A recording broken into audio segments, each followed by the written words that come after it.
Welcome to our presentation entitled Culturally Adjusted Preparation for Presentations, a Case of Korean Learners in Hungary. Let me introduce our team. This is Judit, Nagy. And I am Mátyás, Bánhegyi. First of all, I'd like to give you the overview of the presentation. First, we are going to talk about the need for culturally adjusted materials because each university is undergoing internationalization. Then I'm going to give you a brief literature review concerning the factors that influence the quality of Korean students' oral presentations in US-based institutions and in general in the world. Then we are going to talk about typical factors that influence Korean students' oral presentations in the Hungarian tertiary education setting. Then we are going to talk briefly about what these factors actually are. Then there is going to be a definition of oral presentation, and eventually there is going to be analysis and a description of potential cultural causes. And of course, we are going to present some tasks with the help of which Korean students can overcome these problems. Concerning the literature review identifies three basic and big group of factors that influence Korean students' oral presentations in the US and also in general. So the most problematic issues are students' general language proficiency, which is often quite low. Also, another group of factors concern socio-cultural values and norms, and also educational practices and teaching methods, which are different from those experienced by these students at home, namely in Korea. And then the third group of factor is about the specifics of the in-class learning environment, which again might be very different from those experienced by Korean students in Korea. Let's talk about these groups of factors one by one. Concerning general language proficiency, Lee talks about the problem that Korean students are less talkative than usually European students are, and they typically exhibit passive attitudes in class. This is typical of the Korean learning culture, which usually puts students in a passive role rather than in an active role. John, based on Shingelis, Bond, and Schartke and Lee's study, identifies that there is usually less sharing of own thoughts in Korean classes. Whereas Western cultures very much build on individualism, Eastern cultures usually build on collectivism, which also results in students being less likely to share their ideas with their classes. Kim also identifies that talking in Korean classes usually provokes anxiety in the students. The second group of factors concerns socio-cultural values, norms, educational practices and teaching methods, which are different from those experienced in the host country and from students' home country. Liu and Lee talk about discomfort while speaking, which is very often felt by Korean students.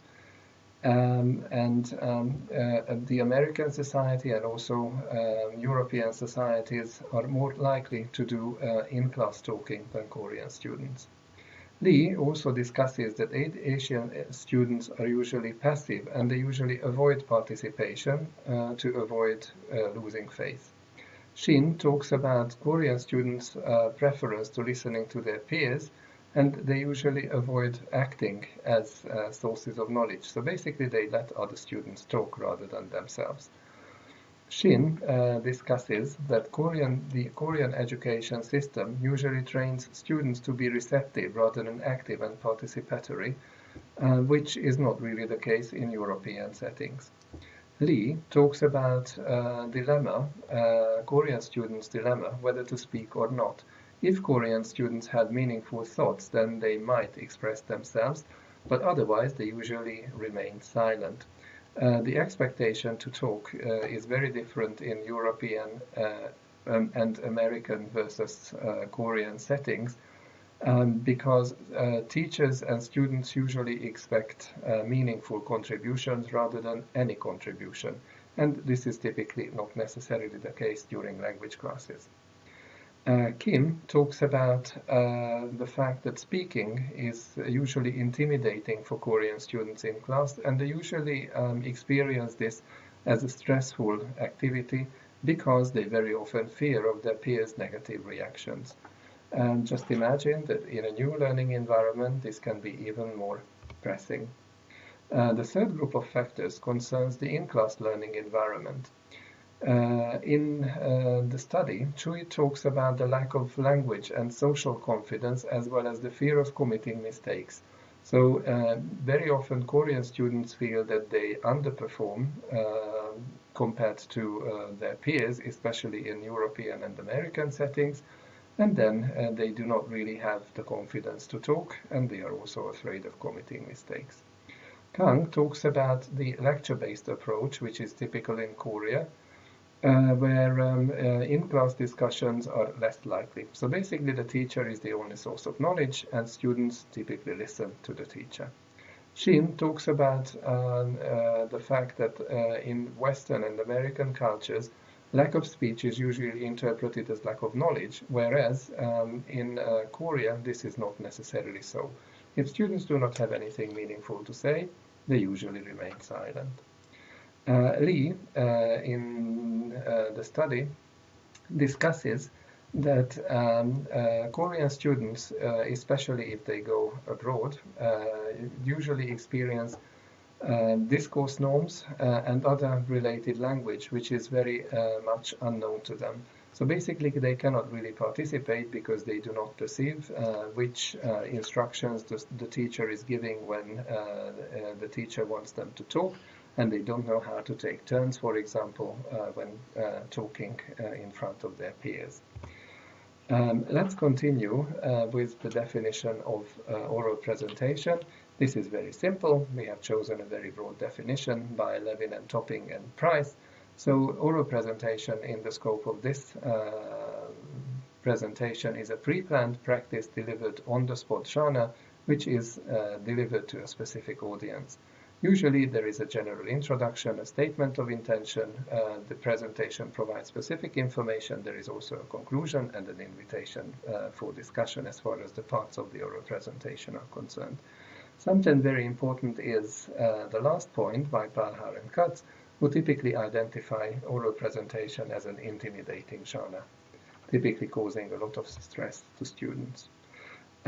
We compiled a case study with the participation of Korean students who were learning in Hungarian tertiary, at a Hungarian tertiary educational institution.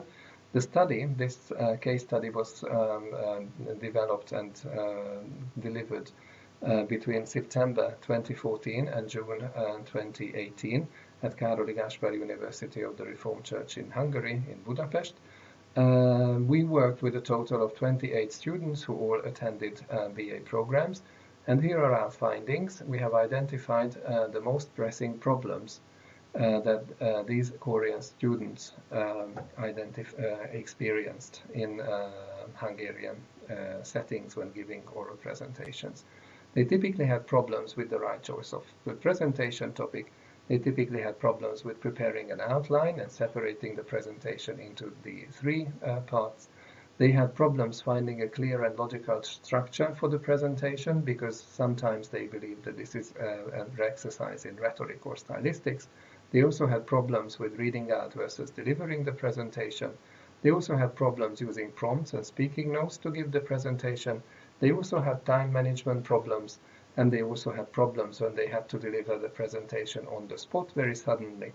They also were at a loss when they tried to anticipate and prepare for the audience's questions, and they also had a hard time when they tried to properly react to the audience's questions.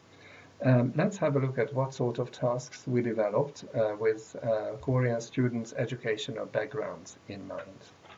So we have highlighted 5 cultural problems, and we will also present our solutions to these problems within the context of Korean students. So the first problem is the right choice of presentation topic.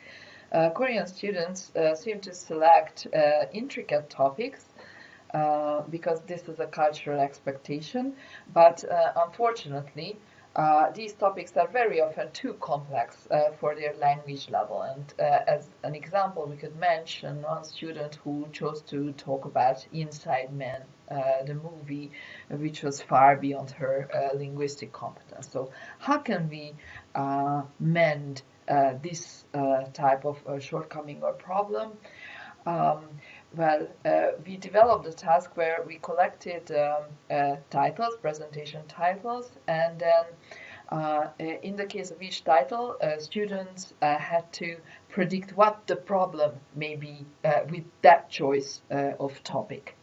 And we can actually see the topics here, and also we put the problems in red, going together with each and every topic. And these are actually the typical problems that Korean students have run into. So let's move on. Now the second problem area that we wish to talk about is finding a clear and logical structure for the presentation. Here the problem is that a Korean oral presentation is very often an exercise in stylistics or rhetoric, so the aesthetic value of the text that is composed is far more important than the content and the logical structure of the presentation. And we can see an example of such a presentation delivered by Judit. Now what can we do here? Well, we have developed a task sheet where the first task was to identify some outlines where there were problems with the organization and the clear and logical presentation structure. And then students had to identify sketch by sketch or outline by outline what the given problem was. And here we can see an outline, and right below the outline we can see the problems that could be identified. Here there is another type of outline where the problem is more with the form than with the content, how you place it on the page. So this has a fuzzy structure. Here we have the distinct points, but here there's also a problem with form and content, as you can see on the slide written in red. And there are also some suggestions how they could further develop this outline into something more logical. And then again, here we have the points and the subpoints, but here the problem is clearly with the content, as we can see written in red on the slide. So the point and subpoint division also has to reflect the individual preferences, and this is also a point that's very difficult for Korean students to identify with and to learn, and to understand that these may differ from person to person. And here, this is a sort of sum-up task, a revision task, where we practice actually the first three problem areas all together, out of which we have mentioned two here. So we return back to Yurim's presentation, and now students are invited to fix it based on what they have learned. Now, the third problem area is reading out versus delivering the presentation. Because Korean is a written culture, the written word is more valuable to Korean students than the spoken one. So very often they come up with a fully written text of their presentation, which they read out instead of delivering it. And also here we have to say, and this is also a cultural point, that because of this they tend to avoid something that is not pre-written, that they can readily read out, and they adhere to this text very much as a result. Now here the task that we have devised is to invite students to think about the differences between a text that is read out and a text that is delivered based on an outline. And first they just brainstorm on the ideas, and then in the second task, 1B, they are invited to identify which presentation type the given statement is characteristic of. And then they are invited to think about how they would overcome those difficulties that result from the shortcomings of these text types. Now, there is the next point. Actually, the next 2 points are going to be mentioned together here. That is anticipating, preparing for, and properly reacting to the audience's questions. Now, this is difficult because, of course, Koreans come from a different culture, so it's very difficult for them to predict the audience's questions because of the cultural differences. And therefore they feel stressed because there is uncertainty. They experience this uncertainty, and very often their inefficient language skills also cause anxiety. So they feel that they will not be able to answer just any question that may pop up in the audience's head. Now here, we have prepared the practical task of thinking about these questions and anticipating them based on their research. So in the first task, we invite students to predict questions based on their research, and we ask questions, as you can see on the slide, particular questions which they need to answer, and these will help them prepare for the questions they may get from their audience. And then there's also a set of questions to help students predict questions based on their outline, because when they deliver the presentation and distribute the outline, their audience may also ask questions based on the outline. And here again, you can see some questions students are invited to think about, and there are also 2 tips at the bottom of the slide, inviting them to perform the presentation to a friend, and also to predict problems based on the audience's background knowledge.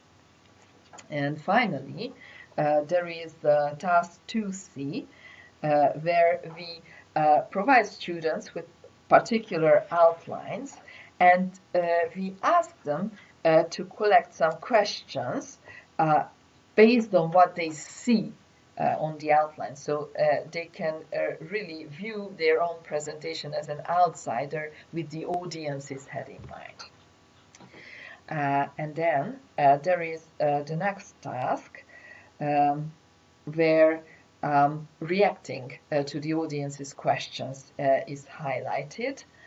And we ask the question, what may cause problems or difficulties to the presenter when the audience asks questions, and then they can come up with their own guesses, but then we collected the 6 most important problems that may occur, and these are listed on the slide, you can see them.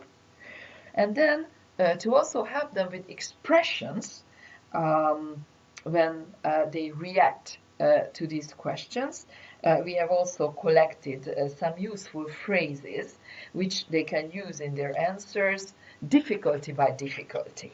So you can see the set, the first one, when you don't understand the person's questions, then when you do not know how to answer the question, when someone asks an irrelevant question, okay, what can be the phrases that I use? When someone asks a sensitive question, how they can react. Okay, so we give them concrete patterns when the audience does not feel that you have answered the question, and when the audience does not understand your answer. Okay, so these are ready-made expressions that students can actually use. And I think we have arrived at the very end of our presentation. So we would like to thank you very much for your attention, and we really hope that these ideas have been useful. Here you can see the references that we have used for preparing this talk.